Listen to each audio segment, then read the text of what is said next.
This chapter was not unexpected. Well, the first half was expected. So many lies to get through. So, let's get it. Chapter 62, titled Ad-Lib Alibi. A great title. Harder for my format that I use to change the titles for my videos, but that's okay, Sofinef. I'll take up the challenge, don't worry. This chapter will be out on October 5th at 9 p.m. Eastern Standard Time, so if you don't use coins for FastPass, or, it's not October yet, this is not the video for you, as this will be your only spoiler warning. Make sure to keep the Picardo stream discussions out of the comments. Also, I was taking a look at my stats for the videos, and about half of you who have been watching are not subs, so if you are enjoying this sort of stuff, please hit that subscribe button. You'll get at least a Purple Hyacinth video every Tuesday at noon Eastern Standard Time, and it's free to subscribe. Promised my editor that I would do the Chica dance at 500, so I'm totally fine with not doing it, but it's up to you if you want to support the cause. Skip around to whatever section you find interesting, as there will be timestamps in the timeline itself. Alright, with the long introduction out of the way, let's begin. The lies. Yes, please. So we knew that we would get some because of how 61 ended with Kieran lying to William and Kym that they were dating. So we got 7 lies. That doubles the total number of lies that we got this season. We had 4 out of the 13 were from last chapter itself.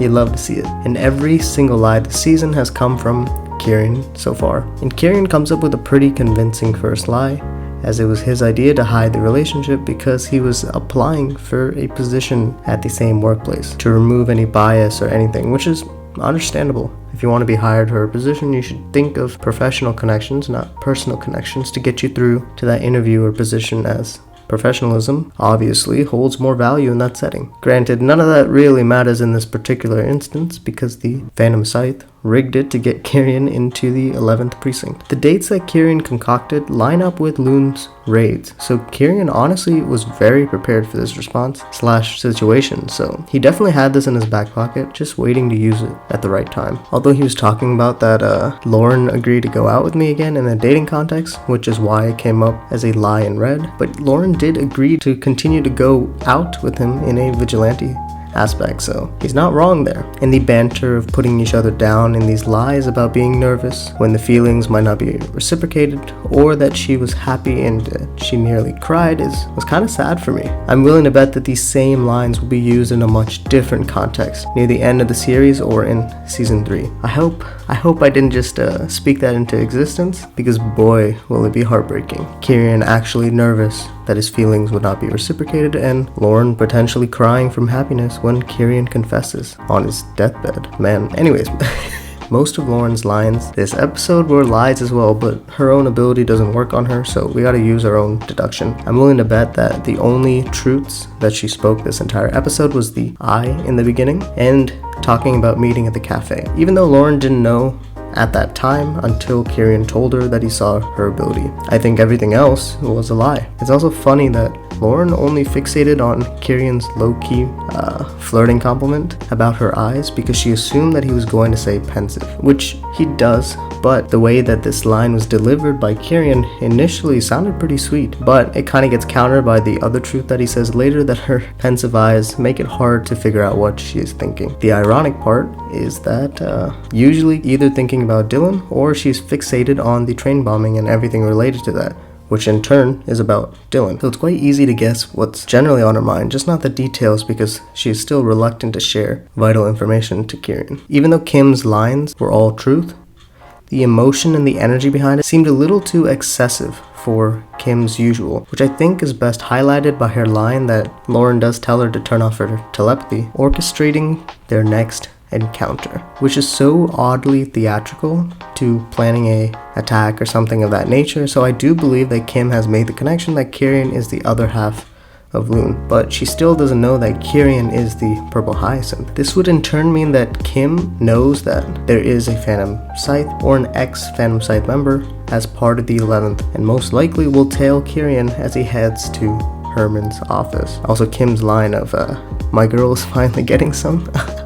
The period, which I thought was a typo, could actually just be a representation of Kym's mole. I'm not too sure. Sorry, Kym. All Lauren is getting is bruises, cuts, and emotional trauma. Nothing good, sadly. The authors really turned this episode 180 degrees with William's backstory. Let's go. I was not expecting this at all, but finally we get to see past these walls that he's put up throughout his entire life. William is looking really clean in that outfit with the striped blazer and the matching pants, those pointed brown shoes.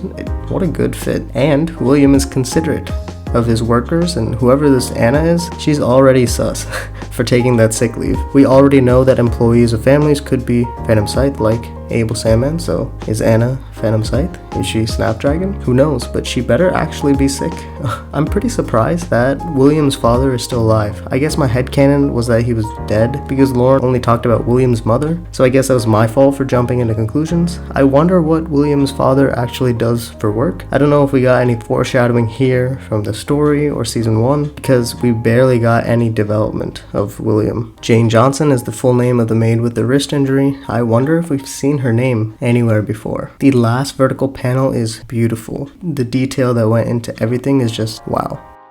I think so far only Lauren and William had the sort of panels dedicated to them in this vertical fashion, but I could be wrong here. It looks like there's 4 generations of Hawk's family, and everyone but the first gen seems to have a uniform for the military, but it kind of reminds me of Tristan's chief uniform, but I don't see the extra accessories a chief would have. So maybe they were just part of the APD. Maybe William's father is like one of the adjunct APD districts. I think the closest ones, let me pull up a map. Maybe William's father works for District 12, 1, or 3, because those are the closest ones to the 11th precinct, which is probably where William lives. It's also interesting, just looking at this map, that I don't even know how to pronounce it. Lara Quinn is the restaurant, and it was actually indicated in the recap map. Maybe we'll revisit this, I don't actually know. But it is on the way to the Camellia from the 11th precinct, so that is interesting. Anyways, the last panel. I'm pretty sure that's William's mother. I think she has dementia. Whatever name she called out was 1, definitely not William, and 2, something off about whatever she said, since it was blurred out. Did she say Tristan? I don't know. I think she called out a dead sibling or relative of William's, because I mean, what else would warrant that sort of response from William? But I guess we'll find out next chapter. That's all for the video. Thank you so much for listening up to this point. As always, make sure to heart the chapter whenever you finish reading, and comment to be part of the community. Like and subscribe if you enjoy this sort of stuff. My social media can be found by searching Inspirational on YouTube, Twitter, and Twitch. Shout out to my designer. You can find his work on Instagram at @ChaddenV_photography. See you all next time.